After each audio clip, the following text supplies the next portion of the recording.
Hello student, मूल concept के lecture number 5 में आज का जो टॉपिक है that is concept of atomic mass and AMU, यानी कि जो एटम का मास फाइंड आउट किया जाता है वो एएमयू में किया जाता है और एएमयू का एक्चुअल वैल्यू कैसे फाइंड आउट किया था उसके बारे में थोड़ी बहुत डिस्कशन करनी है आज हमें।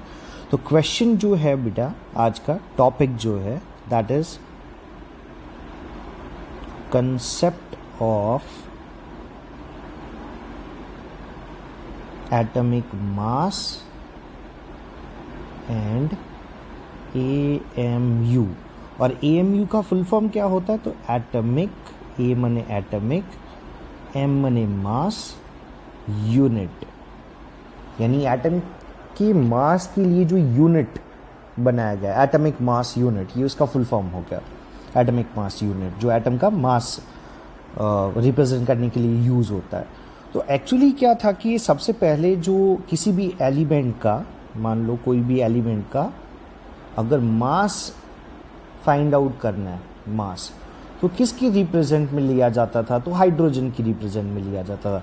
वैसे देखो, दुनिया में हर कभी भी जब भी बेटा मास की लिए बात होती है तो उसको रिस्पेक्टिवली लिया जाता है। हमारा मास भी रिस्पेक्टिवली फाइंड आउट किया जाता है ना, कि एक भैया सामने वज़न रख दिया और उसके अकॉर्डिंगली हमारा मास ढूंढ लिया कि भैया यहाँ जो कुछ शो कर रहा है तो वो रिस्पेक्टिवली लिया जाता है कि हमारा वज़न अगर 80 किलो है, 70 किलो है, 60 किलो है, 50 किलो है, तो उसके अकॉर्डिंगली सामने एक एक चीज़ रखी जाती है जो हमें शो करती है कि हमारा वेट इतना है, रिस्पेक्टिवली लिया जाता है यहाँ पे।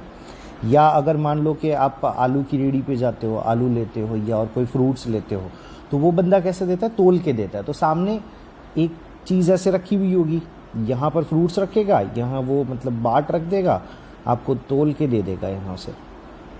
तो इसकी रिस्पेक्टिवली, इस बाट के रिस्पेक्टिवली अपने फ्रूट्स को तोला हुआ है। तो मास हमेशा रिस्पेक्टिवली निकाला जाता है। तो पहले हाइड्रोजन के लिए बात होती रही, लेकिन हाइड्रोजन को फिर टाइम के साथ अवॉइड कर दिया गया, हाइड्रोजन को फोकस नहीं किया गया। क्यों? क्योंकि हाइड्रोजन जो था वो उसकी रिएक्टिविटी में कुछ गड़बड़ थी। अब हमें एक ऐसा हीरो चाहिए था भैया जो इसकी मतलब प्रेजेंस बहुत ज़्यादा हो, हर जगह अवेलेबल हो इजीली, अबंडेंस जिसकी ज़्यादा हो, वो एलिमेंट हमें चाहिए था। Hydrogen will be good for that, but reactivity भी उसकी देखनी है, ना तो वो ज़्यादा लीस्ट रिएक्टिव होना चाहिए ना मोस्ट रिएक्टिव होना चाहिए। तो कुछ प्रॉपर्टीज़ देखी गई जो सबसे ज़्यादा पाई गई कार्बन में, और इसीलिए कार्बन को फिर मतलब आइडल बना दिया कि भैया आप बेस्ड हो, हम किसी का भी मास निकालेंगे आप ही के अकॉर्डिंगली निकालेंगे, मतलब इसके कार्बन के रिस्पेक्टिवली निकाला जाता था मास, या निकाला जाता है। अभी भी उसी टेक्निक को कहीं ना कहीं फॉलो कर रहे हैं, डायरेक्ट इनडायरेक्टली। तो जो कार्बन को फॉलो करने की रीजंस है उसमें सबसे पहला है कि कार्बन जो है उसका अबंडेंस बहुत ज़्यादा है, बहुत हाई है। कार्बन 5th नंबर पे है बेटा, अगर एलिमेंट वाइज देखा जाए तो 5th नंबर पे है, अबंडेंस हाई है, अबंडेंस इसका बहुत ज़्यादा हाई है। कौन से नंबर पे? 5th नंबर पे है कार्बन। दूसरा है कि ना तो वो ज़्यादा रिएक्टिव है, मतलब इसकी जो रिएक्टिविटी है ना तो वो मोस्ट रिएक्टिव है और ना ही लीस्ट रिएक्टिव है, मतलब कि कम रिएक्शन देता है, मीडियम वाला है, बीच वाला बंदा, आराम से, कोई टेंशन नहीं, ना जल्दी है ना और लेट होने का डर है, ना जल्दी जाने की कोई जल्दबाजी है रिएक्शन में। यानी रिएक्टिविटी के मामले में बहुत ज़्यादा तेज़ी से रिएक्शन नहीं कर लेता, बहुत धीमा भी नहीं करता, लीस्ट रिएक्टिव भी नहीं है, लीस्ट रिएक्टिव भी नहीं है। तो ये भी इसमें प्रॉपर्टी पाई गई कार्बन में। और दूसरा है कि इसके आइसोटॉप्स कम है, मतलब मार्केट में बहुत ज़्यादा बंदे नहीं होने चाहिए भैया। आप कार्बन की बात करो तो कार्बन लिमिटेड हो, एक ही बंदा हो, तो कार्बन के आइसोटॉप्स कम है, आइसोटॉप्स बहुत कम है, लेस है। कौन कौन से है इसके आइसोटॉप्स? तो एक तो है कार्बन 12, कार्बन 13, कार्बन 14, ये है। लेकिन ये दोनों तो ना के बराबर मिलते हैं, तो बात ही ख़त्म कर लो। कार्बन का जो मेन है वो टारगेट एलिमेंट यही है, मेन एलिमेंट यही है, कार्बन 12 जो लीड कैरेक्टर में है। तो कार्बन 12 के अकॉर्डिंगली ही सारी बातें होती थी उस टाइम पे। और ये जो मास है बेटा किसी भी एटम का, अगर आपको मास फाइंड आउट करना है तो उसके लिए यूनिट बनाया गया है AMU, जो फिलहाल U सिंबल से भी एक्सप्लेन किया जाता है। U मतलब यूनिफाइड मास, ये जो U यहाँ पे लिख रहा हूँ इट मीन्स यूनिफाइड मास। तो अगर आप एटम का मास AMU में लिखो या एटमिक मास U में लिखो, फर्क नहीं पड़ता, दोनों एक्सेप्टेबल है। एटमिक मास यूनिट भी, यूनिफाइड मास भी, ज़्यादातर अभी यूनिफाइड मास यूज़ करते हैं। बट ये जो AMU का वैल्यू है वो कैसे डिस्क्राइब किया गया, तो मैंने कहा ना कि कार्बन को आइडल माना गया था, कार्बन के रिस्पेक्टिवली AMU की वैल्यू निकाली गई। क्योंकि सवाल तो यही है, हमारा टॉपिक ये है कि एक AMU का वैल्यू मिला कैसे, ये आया कैसे, मैंने एक AMU का वैल्यू मिला कैसे और होता कितना, ये दोनों पॉइंट अगर हमें चाहिए। तो उस ज़माने में कार्बन को भैया हीरो बना दिया इन्होंने। उन्होंने बोला कि जो कार्बन का एक एटम का मास है ना, mass of one carbon atom, atom की बात कर रहा हूँ जब मैं, बहुत सारे एटम्स की बात नहीं कर रहा हूँ, एक एटम के मास को उन्होंने बोला कि कार्बन कि एक एटम का जो मास है उसको उन्होंने कंसीडर कर लिया 12 AMU के हिसाब से, 12 AMU के हिसाब से। तो अगर एक AMU का अगर आपको वैल्यू चाहिए, एक AMU, क्योंकि मैं तो बात उसी की कर रहा हूँ, एक AMU की बात कर रहा हूँ, तो अगर एक AMU का वैल्यू चाहिए तो वो कितना निकल के आएगा, बस यही तो फाइंड आउट करना है हमें। तो बस मेन पॉइंट ये है, इस लाइन को खाली आप समझ लो कि कार्बन के एक एटम का मास 12 AMU कंसीडर किया गया था, 12 AMU। तो अगर अब मुझे एक AMU फाइंड आउट करना है तो उसका फॉर्मूला क्या निकल के आ जाएगा, तो एक AMU का फॉर्मूला हो जाएगा मास ऑफ कार्बन एटम। अब ये हमें पता नहीं है, लाना पड़ेगा, मास ऑफ कार्बन एटम कितना होता है ये फाइंड आउट करना पड़ेगा, डिवाइड बाई 12 से डिवाइड करेंगे। ये 12 क्या है, तो कार्बन का एटमिक मास। अब आपको पता है कि अगर मैं यहाँ पे 12 लिख रहा हूँ, एटमिक मास लिख रहा हूँ, क्यों लिखा है, क्या है, सब कुछ समझ में आ जाएगा थोड़ी देर में। तो यहाँ पे अगर 12 लिखा हुआ है तो क्या मतलब है इसका, तो 12 का मतलब है कार्बन का एटमिक मास जो है कार्बन का, ऑफ कार्बन, तो वो कितना होता है 12, लेकिन उसका यूनिट क्या लिखते हैं हम, ग्राम पर मोल। इसका मतलब क्या हुआ, कार्बन का जो एटमिक मास है वो 12 ग्राम, लेकिन कब, जब वो 1 मोल होगा तब, फॉर 1 मोल।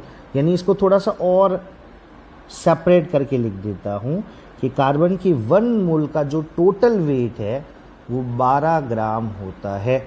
हमें तो एक का एटम का ही मास चाहिए, रहा देखो, मास ऑफ 1 कार्बन एटम। तो क्या कर सकते हैं, इसमें डिवाइड कर ले, तो किससे डिवाइड करें, तो आपको एक टॉपिक पता होगा कि जनरली 1 मोल में नंबर ऑफ पार्टिकल्स कितने होते हैं। जब आप 1 मोल की बात करते हो तो ये कितने मोल, 1 मोल के लिए बात हो रही है, इट मीन्स कितने नंबर ऑफ पार्टिकल्स के लिए बात हो रही है।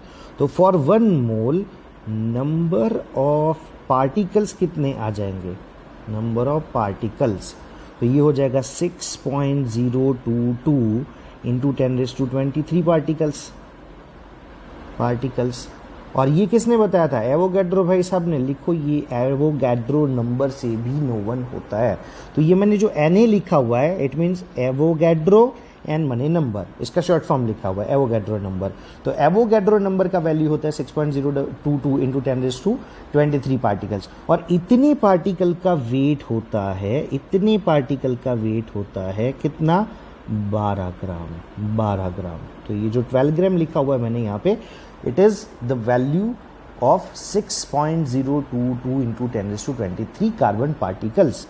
हमें तो एक का चाहिए, तो हम लोग ऐसे लिख सकते हैं कि अगर 6.022 इंटू 10⁻23 पार्टिकल्स है अगर, तो उसका वेट है 12 ग्राम।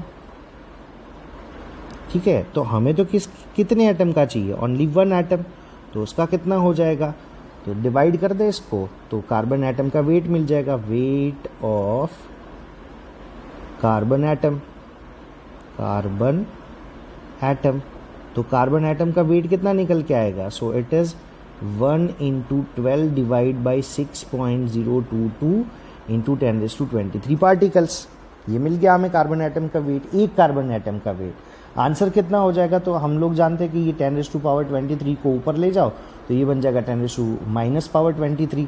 तो भैया पावर का तो वैल्यू हो गया, जुगाड़ हो गया इसका। तो इंटू 10⁻23 लिख देते हैं ऊपर यहाँ पे।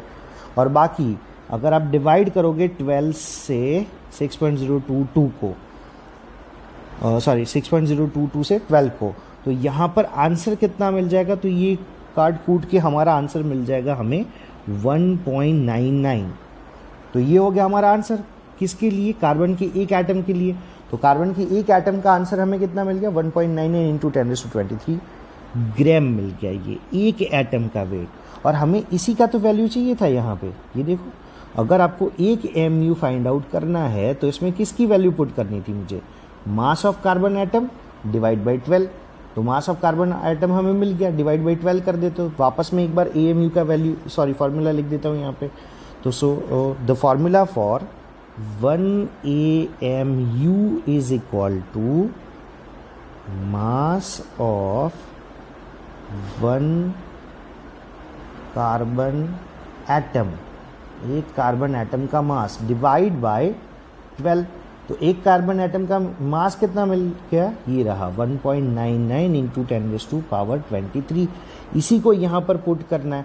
तो वैल्यू क्या होगा, mass of carbon atom is 1.99 into 10⁻23 divide by, आपको 12 से डिवाइड करना है यहाँ पे, ये रहा 12 से डिवाइड करो।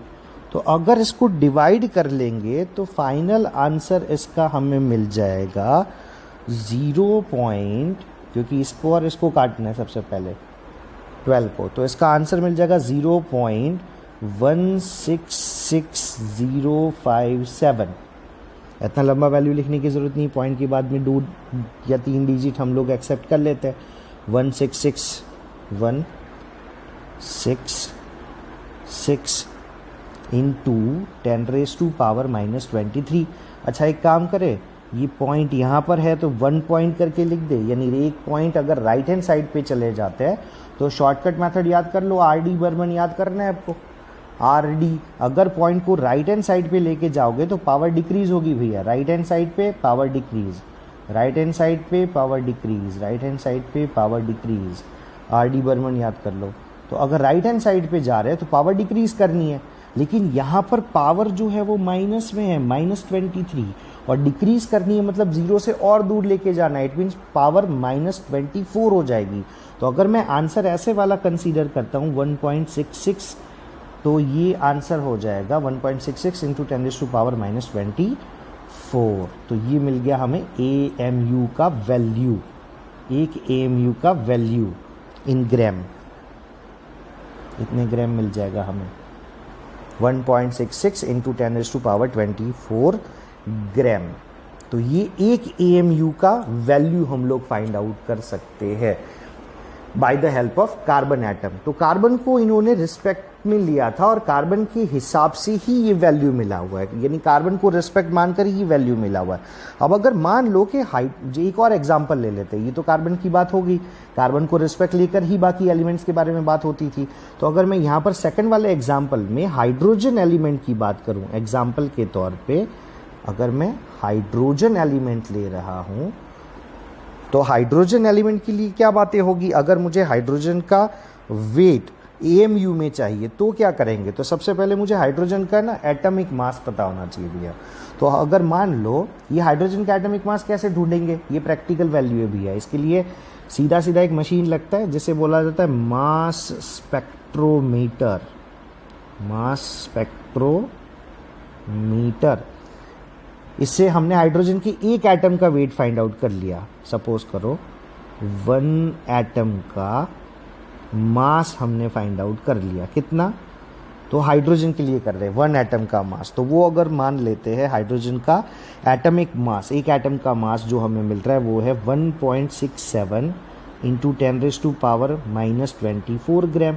अब आपके पास AMU का वैल्यू तो है कि एक AMU मतलब कितने ग्राम होता है, ये रहा 1 AMU की ही ये वाली कैलकुलेशन पूरी, जो 1.66 हम लोग आंसर लेके आए, 1.66 इंटू 10⁻24 ग्राम। तो यहाँ पर एक सीधा सा वैल्यू लिखना है और कुछ नहीं है, बिल्कुल ईजी हो जाएगा कि अगर 1.66 इंटू 10⁻⁻24 ग्राम है तो 1 AMU होता है ना।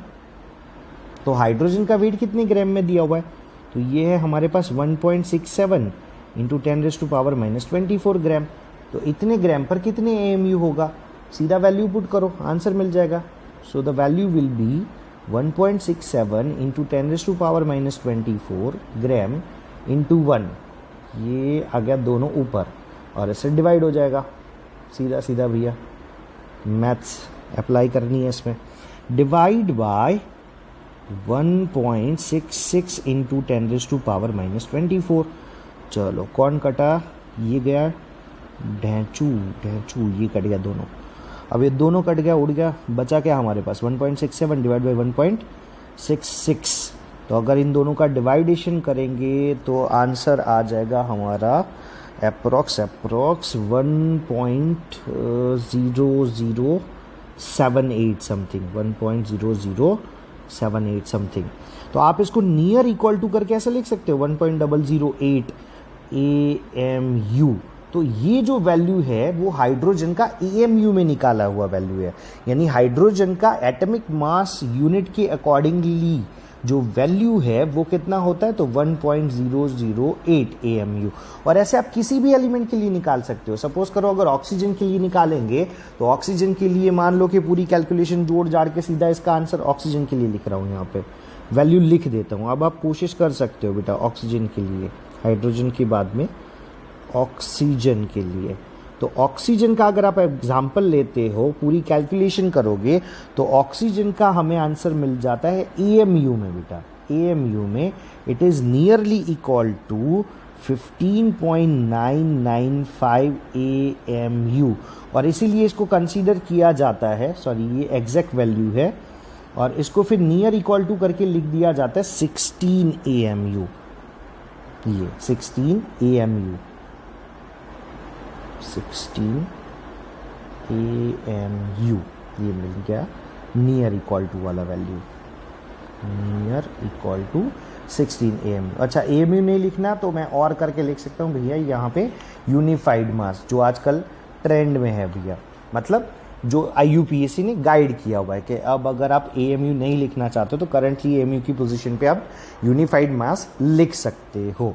तो ये जो पॉइंट है बेटा एटॉमिक मास यूनिट, उसका वैल्यू कैसे मिला, तो रिस्पेक्ट कार्बन को लिया गया था, कार्बन के रिस्पेक्ट में फाइंड आउट किया गया, और AMU को फाइंड आउट करने का जो फॉर्मूला है बेटा वो सीधा सीधा हम लोग ये वाला यूज़ कर सकते हैं कि 1 AMU it means mass of carbon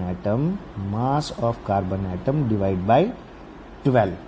carbon के अकॉर्डिंगली निकाला गया है ये वैल्यू 1 AMU का, कार्बन को रिस्पेक्ट में लिया गया था।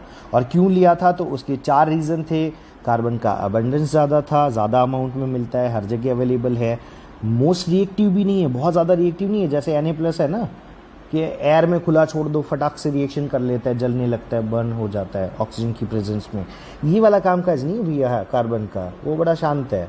वैसे शांत भी नहीं है, बहुत ज़्यादा शांत भी नहीं कह सकते, बहुत ज़्यादा हाइपर भी नहीं कह सकते रिएक्शन के मामले में।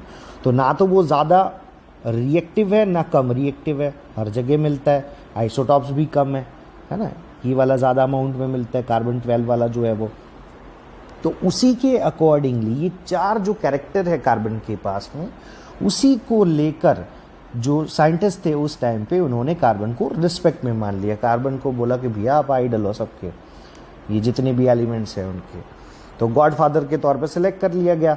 और फिर हर एक एलिमेंट को उनके साथ कंपेयर करके बताया जाता था। जैसे हाइड्रोजन का होता था ना, हमें पता है हाइड्रोजन का मास कितना है, तो 1 है, हाइड्रोजन का 1 है, तो बोला था भैया ये कार्बन की रिस्पेक्ट में इतने गुना हल्का है, मतलब वह वेट कम है ना, तो रिस्पेक्ट में बोला जाएगा इतना गुना इसका वेट कम है, यानी it is light weight then the carbon, या हायर वेट है कार्बन की कंपैरिजन में। तो ये जो कंपैरिजन ली जाती थी इट इज़ कॉल्ड रिस्पेक्ट, यानी कि रिस्पेक्ट में बोला जाता था, कार्बन की रिस्पेक्ट में लिया जाता था किसी भी एलिमेंट की वेट को, कि it is a heavier then the carbon और light weight as compare to carbon. तो इसी तरीके से देखा जाता था एलिमेंट्स को उस टाइम पे, and that is the concept of AMU। Hope so you can understand. Thank you बच्चों।